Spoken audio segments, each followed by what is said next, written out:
चलिए पृथ्वी के अंदर का सफर शुरू करते हैं और इसकी परतों को जानते हैं। कभी सोचा है हमारे पैरों के नीचे आखिर है क्या?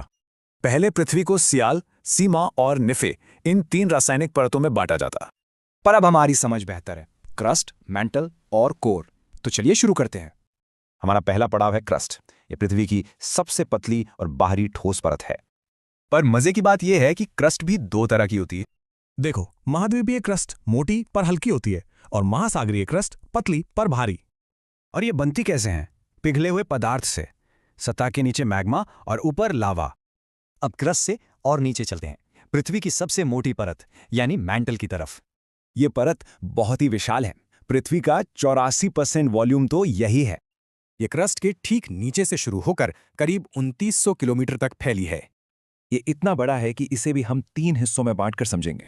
सबसे पहला हिस्सा है ऊपरी मैंटल। इसमें ओलिवीन नाम का खनिज खूब मिलता है। इसके नीचे है मध्यवर्ती मैंटल। ये बहुत ही कठोर और ठोस होता है। और सबसे नीचे है निचला मैंटल, जो मैंटल की सबसे घनी परत है। अब हम पहुंच गए हैं सफर के आखिरी पड़ाव पर, पृथ्वी के एकदम केंद्र में यानी कोर में। बाहरी कोर असल में तरल है, पिघले हुए लोहे का एक घूमता हुआ महासागर। और एकदम सेंटर में है भीतरी कोर। ये जबरदस्त दबाव की वजह से ठोस है। तो ये तो हो गया एक तरीका, पर क्या इन परतों को देखने का कोई और नजरिया भी है?